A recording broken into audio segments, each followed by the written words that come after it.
नमस्कार मित्रों, आप कैसे हैं? अच्छे होंगे। यमराज की मृत्यु की आज मैं आपको यह वीडियो बनाने जा रहा हूं। आपने मेरे चैनल को सब्सक्राइब नहीं किया है तो सब्सक्राइब करें।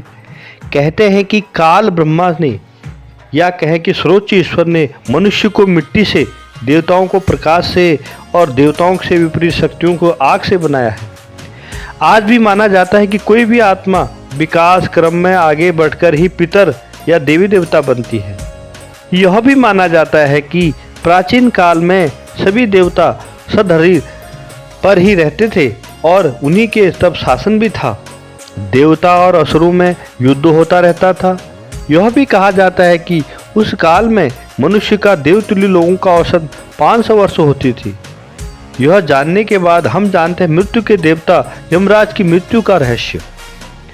वेद कहते हैं कि जो जन्मा है, चाहे वो मिट्टी का रूप हो, मनुष्य हो, प्रकाश रूप में देवता हो, अग्नि रूप में ब्रह्म राक्षस हो, सभी को मरना है।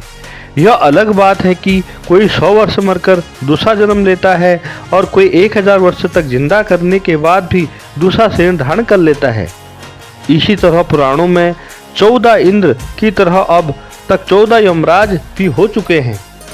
वेद और पुराणों की धारणा में बहुत फर्क है। पुराणों के अनुसार बहुत सी देवी देवताओं सृष्टि संचालन हेतु परमेश्वर ने भिन्न भिन्न कार्यों के लिए नियुक्त किया गया है। इसी तरह इंद्र बारिश, विद्युत, युद्ध को संचालित करते हैं। अग्नि सभी आहुतियों को ले जाने वाले हैं। सूर्यदेव जगत के शुद्ध प्रकाश को अधिपति और समस्त प्राणियों को जीवनदान देने वाले हैं। पवन देव के अधीन रहती है जगत की समस्त वायु। वरुण देव जल जगत के शासन हैं। कुबेर धन के अधिपति और देवताओं के कोषाध्यक्ष हैं। मित्रदेव देवगणों के बीच संपर्क का कार्य करते हैं। कामदेव और रति सृष्टि में समस्त प्रजनन की क्रिया के निदेशक हैं। शिवपुत्र गणेश जी को देवगणों में अधिपति नियुक्त किया गया है। वह बुद्धिमत्ता और समृद्धि के देवता हैं। विघ्न विनाशक रिद्धि सिद्धि नामक 2 पत्नियां हैं। कार्तिकेय वीरता के देव हैं और वे देवताओं के सेनापति भी हैं। सृष्टि में घटित सभी घटनाओं को जानकारी देवर्षि नरनारद के पास रहती है। अतः वह देवताओं के सबसे शक्तिशाली देव रामदूत हनुमान जी अभी भी सशरीर हैं। बुद्धि के बल देने वाले देवता हैं। उनका नाम मात्र लेने से ही बुरी शक्तियों का संकट खात्मा हो जाता है और वह कलयुग के अवतार हैं। इसी तरह यमराज की मृत्यु का विवाहाध्यक्ष है। सृष्टि के प्राणियों में भौतिक शरीरों को नष्ट हो जाने के बाद उनकी आत्माओं को उचित स्थान पर पहुंचाने और शरीर को हिस्सों में बांटने में विलीन कर देते हैं। वह मृत्यु के देवता हैं। चित्रगुप्त संसार के लेखा जोखा कार्यकाल का संभालते हैं। यमराज स्वर्ग तथा नरक के मुख्यालयों का तालमेल को संभालते हैं। इसके अलावा आर्यमन आदित्यों को एक देह छोड़ दूसरी की आत्माओं को अधिपति के विपरीत पितरों के देव हैं। अब सवाल यह उठता है कि मृत्यु के देवता यमराज की मौत कैसे हो सकती है। तो आओ जानते हैं इस संबंध में एक पौराणिक कथा। इस संबंध में हमें कथा का भिन्न वर्णन मिला है। हम यहाँ प्रस्तुत करते हैं वर्णन में संक्षिप्त में। कहा जाता है कि प्राचीन काल में कालांजर में शिव भक्त राजा श्वेत राज्य करते थे। वृद्ध होने तथा राजा श्वेत पुत्र को राज्य सौंपकर गोदावरी नदी के तट पर एक गुफा में शिवलिंग स्थापित किया और वहीं आराधना में लग गए। अब वे राजा श्वेत से महामुनि श्वेत बन गए थे। एक निर्जन गुफा में मुनि ने शिव शक्ति का प्रकाश फैलाया था। श्वेत मुनि को न रोग था न शोक, इसलिए उन्हें आयु पूरी हो चुकी थी। इनका आभास भी उन्हें नहीं हुआ। उनका सारा ध्यान शिव में लगा था। वे अभय होकर रुद्राध्याय का पाठ कर रहे थे और उनका रोम रोम शिव के सौतन में प्रतिध्वनित हो रहा था।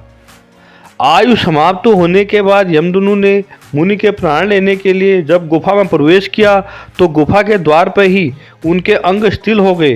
वे गुफा के द्वार पर ही खड़े होकर श्वेत मुनि की प्रतीक्षा करने लगे। कहते हैं कि जब यमदूत बलपूर्वक श्वेत मुनि को यहाँ से ले जाने लगे तो वहाँ श्वेत मुनि की रक्षा के लिए शिव के गण प्रकट हो गए। भैरव ने यमदूत मृत्युदेव को डंडे से प्रहार कर उन्हें मार दिया। इधर जब मृत्यु के समय निकलने लगे तो चित्रगुप्त ने सम्राट से पूछा, श्वेत अब तक यह क्यों नहीं आया? दूत भी अभी तक नहीं लौटे हैं। तभी कांपते हुए यमदूत के यमराज के पास आकर सारा हाल सुनाया। मृत्यु समाचार सुनकर क्रोधित यमराज हाथ में दमदंड लेकर भैंस पर सवार होकर अपनी सेना चित्रगुप्त आदि व्याधि आदि के साथ पहुंचे। इधर शिवजी के पार्षद पहले ही वहां खड़े थे। यमराज जब बलपूर्वक श्वेत मुनि को ले जाने लगे तब सेनापति कार्तिकेय ने शक्ति अस्त्र यमराज पर छोड़ा, जिससे यमराज की मृत्यु हो गई। और यमदूत में भगवान सूर्य के पास जाकर सारा समाचार सुनाया। अपने पुत्र की मृत्यु का समाचार सुनकर भगवान सूर्य ब्रह्मा जी देवताओं के साथ उस स्थान पर आए। यहाँ यमराज अपनी सेना के साथ मरे पड़े थे। तब भगवान ने देवताओं से शंकर की स्तुति की। तब भगवान शिव प्रकट हो गए। उनकी जटा से पतित पावनी गंगा रमण कर रही थी। भुजाओं में पुकारते हुए सर्पों के कंगन पहन रखे थे। वक्ष स्थल पर भुजंग का हार और कर्पूर और समान गौर शरीर का चिताभस्म श्रृंगार सुंदर लग रहा था। भगवान शंकर ने कहा, मैं व्यवस्था में पक्ष में हूँ। मेरी और भगवान विष्णु से जो भक्त हैं उनके स्वामी स्वयं हम लोग हैं। मृत्यु का उन पर कोई अधिकार नहीं होता। स्वयं यमराज के दूतों ने उनकी ओर देखना ही पाप है। यमराज के लिए भी व्यवस्था की गई कि वे भी भक्तों को प्रणाम करें।